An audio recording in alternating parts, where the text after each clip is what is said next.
원장님, 오늘도 많은 분들이 원장님 이 강의 참 기다리고 계셨을 텐데요. 네. 오늘은 또 어떤 주제로 강의 준비해 주셨나요? 네, 오늘 류마티스 관절염 검사 항목 중 하나인 류마티스 인자, 네. 류마토이드 팩터 영어로는 이렇게 네. 되는데 이 류마티스 인자가 양성이었던 류마티스 관절염 환자분이 음성으로 변하는 그런 사례 소개해드리고요. 류마티스 인자에 대해서도 조금 설명을 드리겠습니다. 그렇군요. 원장님, 이 류마토이드 팩터랑 이 류마티스 인자가 일단 어떤 건지 궁금하거든요. 네, 이게 그 류마티스 확진을 할 때 네. 참고를 하는 검사입니다. 아, 그렇군요. 예, 이걸로 확진하는 건 아닌데 네. 참고를 해요. 그래서 일반적인 건강검진, 직장 건강검진에서도 이게 요즘은 많이 들어가 있습니다.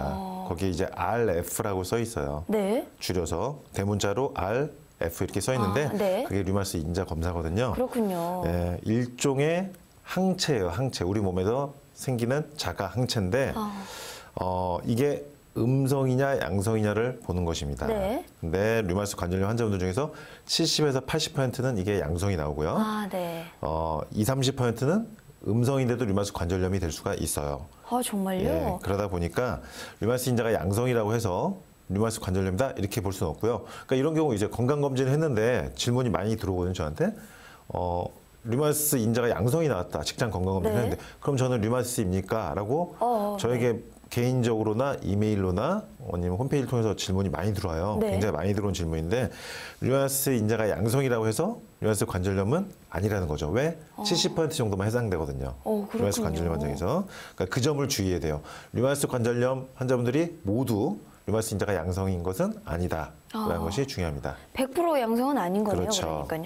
아니, 그렇다면 원장님, 류마티스 인자가 양성일 때 얘기해 주신 것처럼 관절염 확률이 70에서 80%가 된다는 얘긴데 네. 그 외에 20%에서 30%의 경우는 그럼 어떤 경우인가요? 그 이제 노인분들 중에서는요. 네.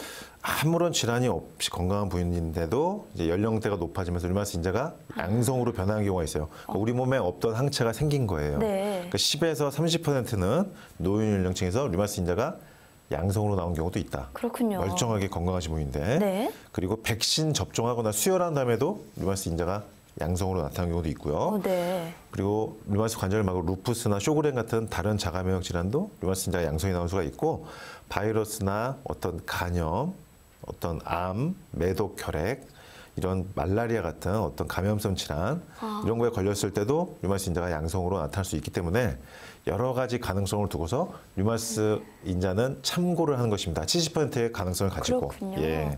아니, 그렇다면 좀 궁금한 게 류마티스 인자가 양성으로 나왔어요? 그렇다면 평생 이 류마티스 인자가 양성으로 되는 건가요? 네, 류마티스 인자는 가변성이 좀 있어요. 네. 그러니까 우리가 류마티스 인자가 없던 사람이 류마티스 인자가 어느 시점에 생기는 경우도 네. 있듯이 류마티스 인자가 있다가도 이게 없어질 수도 있는 거예요. 아, 그렇군요. 네, 그리고 실제로 제가 이제 류마티스 한방 치료를 하면서 네. 이 항체를 조절하는 치료를 하거든요. 그러면 류마티스 인자 항체 수치가 100이 나왔던 분이 네. 한 달 치료하면 80이 되고 두 달 치료하면 60이 되고 그래서 1년 치료하면서 음성 범위 10 이내로 들어오는 경우를 많이 볼 수가 있습니다. 그러니까 실제로 류마티스 인자는 양성에서 음성으로 변하는 경우를 임상 결과 데이터로 네. 제가 이제 많이 가지고 있고요. 네. 그러니까 이걸 보면은 실제로 류마티스 인자가 한 번 양성이라고 해서 평생 그런 건 그런 건 아니다. 이것은 어떻게 다시 한번 얘기하면 류마티스 관절염이라는 게 결국 불치병이 아니라는 거네요. 증거가 되기도 합니다. 이 류마티스 인자가 음성으로 변한다. 류마티스 인자가 있다가 없어진다는 거. 류마티스 관절염이 증상이 있다가 동시에 없어지기도 하거든요. 네. 그에 맞춰서 결국 류마티스 관절염이 불치병, 평생 가져가는 병으로 알려져 있지만 꼭 그런 것은 아니다라는 것을 볼 수가 있어요. 전에 제가 네. 갑상선에 있던 류마티스 관절염 환자분 한 분 사례를 소개해드렸는데 그분도 류마티스 인자가 양성에서 음성으로 변하면서 네. 류마티스 관절염이 완치 상태, 임상적 관해 상태로 도달한 사례도 설명을 드린 적이 있습니다. 아, 그렇군요. 네. 원장님, 그렇다면 이 류마티스 관절염 증상이 좋아지면 류마티스 인자도 이 증상 호전에 따라서 동시에 이 변화가 생기는 건가요? 네. 류마티스 인자가 100이었던 사람이 네. 류마티스 한방 치료 후에 80이 되고 60이 되고 이렇게 네, 쭉 네. 내려오잖아요. 네. 그러면 임상 증상도 그에 맞춰서 줄어들어요. 류마티스 인자 수치가 높으면 그만큼 증상이 늘어나고요? 아파지는 경우가 많고 줄어들면 좋아진 경우도 많습니다. 네. 그러니까 결국 류마티스 인자는 이게 100%는 아니지만요. 류마티스 인자가 임상 증상과 어느 정도 연관성이 있다는 것입니다. 그렇군요. 네. 원장님, 이 류마티스 인자 하나만으로는 일단 류마티스 관절염 확진이 어렵다고 얘기를 해주셨는데요. 네.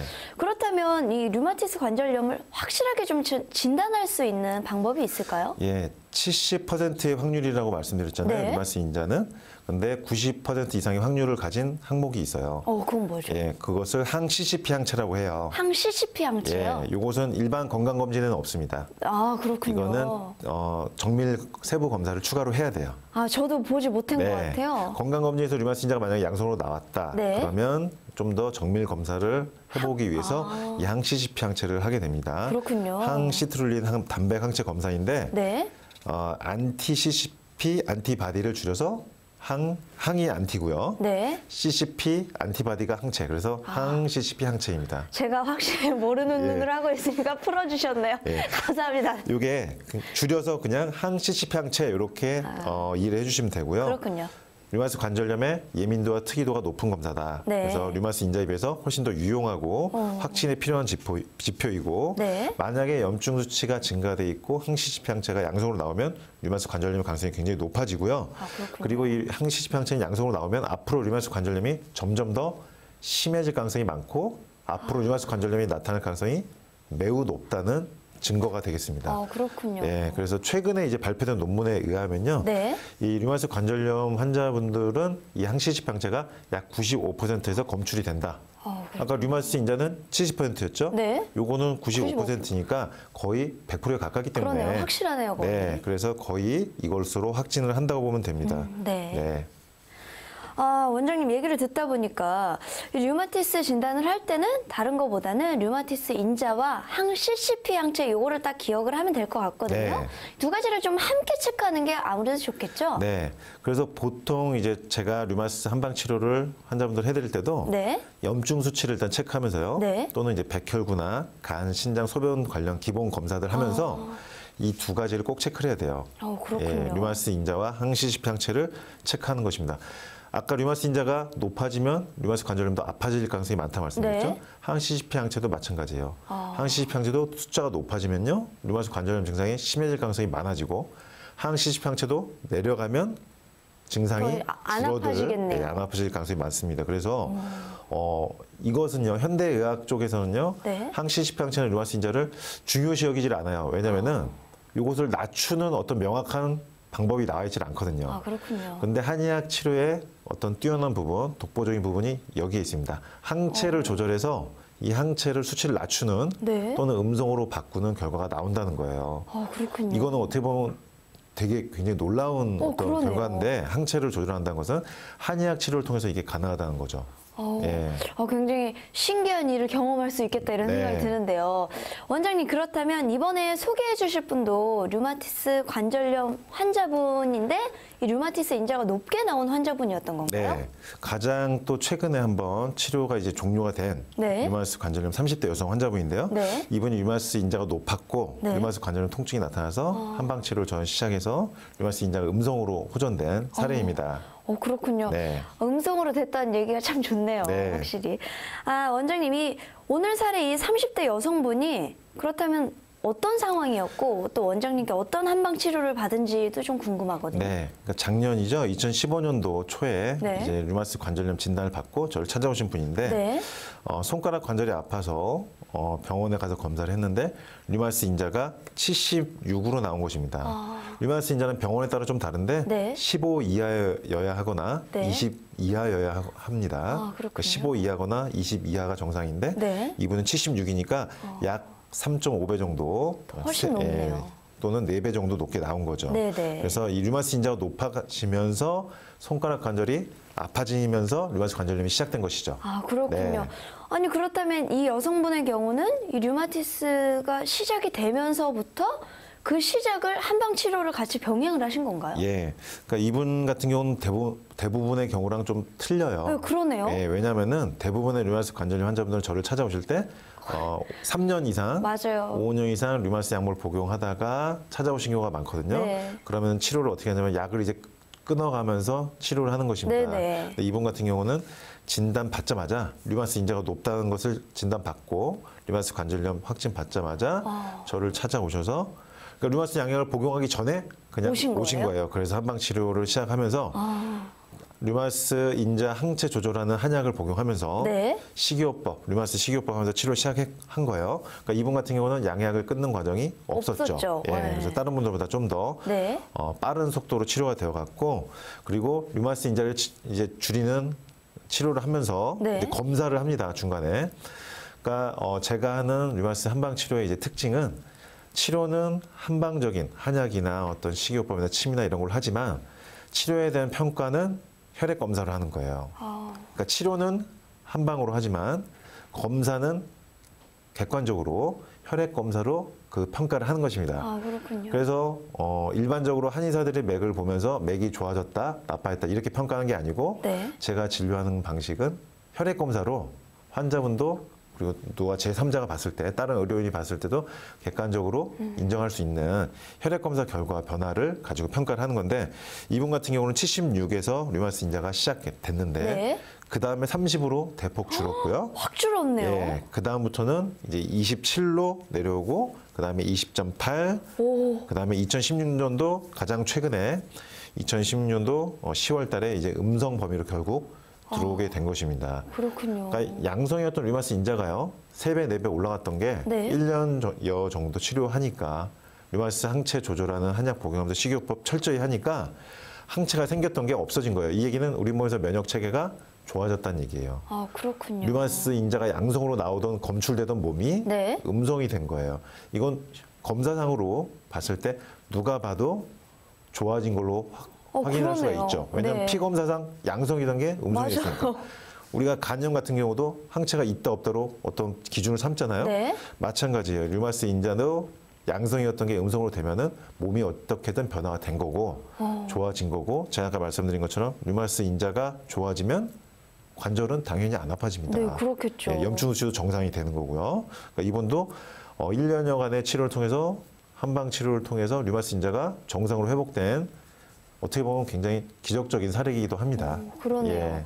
아니 근데 정말 신기한 거는 이 한방 치료가 류마티스 인자를 떨어뜨린다라는 게 네. 정말 신기한 부분인 것 같네요. 예, 이 항체를 조절한다는 거, 네. 우리 몸에서 어떤 자가면역 질환, 류마티스 관절염, 루푸스가 생겼을 때 네. 어떤 항체가 발생되면서 몸에서 어떤 반응들이 나타나기 시작하는데 이 항체를 조절한다는 거, 이 자가 항체, 우리 몸에서 어떤 생긴 항체 반응을 조절하는 것이 한방 치료의 장점인데 이 부분이 앞으로 이제 제가 주로 연구하고 있는 부분이고요. 네. 향후에 전 세계적으로도 그렇고 류마티스 치료 분야에서 미래에서 굉장히 주목을 받을 수 있는 분야로 제가 예상하고 있는 부분입니다. 그래서 제가 집중적으로 이 부분을 연구를 하고 있고 네. 환자분들 치료한 데이터들을 지금 계속 이제 축적을 하고 있는 거거든요. 오늘 말씀드린 사례는 한 분이지만은 네. 제가 치료해드리고 있는 루푸스나 류마티스 관절염, 강이성 척추염이나 피부경화증, 항체가 생기는 자가면역 질환 환자분들 수치가 다 변해요. 이거는 굉장히 놀라운 거거든요, 사실은. 그러네요. 현대의학에서는 이게 안 됩니다. 아직까지는. 그렇죠. 네. 한의학 치료가 왜 그게 가능하냐? 우리 몸의 세포를 정상 세포로 교체시키는 작용을 하는 거예요. 예, 기존에 병에 감염됐던 세포들, 염증이 발생됐던 세포들, 변한 세포들, 나쁜 세포들은 배출시키고 그 자리에 새로운 세포로 교체를 시켜준 거예요. 그러니까 거구생신, 네. 오래되고 나쁜 것을 내보내고 네. 새로운 것을 만들어낸다. 이런 개념이기 때문에 한의학에서만 그 치료 개념이 있는 거거든요. 그렇군요. 그러니까 우리가 나쁜 피를 뺀다고 하잖아요. 네. 부항 같은 개념도 사실 나쁜 피를 빼내면 맞아요. 새로운 혈액순환이 되는 것처럼 네. 이런 한의학적 치료의 특장점입니다. 나쁜 것을 빼내고 새로운 세포를 만들어낸다. 이런 개념 하에서 제가 연구를 하면서 그동안 이렇게 치료법을 찾다 보니까 이렇게 항체를 일정하게 모든 환자분들에게 균일하게 항체를 조절할 수 있는 치료법이 이제 나온 거예요. 그래서 이 환자분도 류마티스 인자가 음성으로 좋아지는 좋은 결과로 남은 것입니다. 그렇군요. 네. 이 류마티스가 호전될 수 있도록 그리고 또 새로운 역사를 지금 쓰고 있는 현장에 제가 지금 함께 원장님과 함께 있네요. 나중에 아마 이 방송이 네. 기록으로 남아 있다면 네. 예, 이게 나중에 그러니까요. 이게 저는 회자가 될 거라고 생각을 합니다. 예. 정말 그때 저도 함께했다라는 네. 이 사실이 참 뿌듯하겠네요.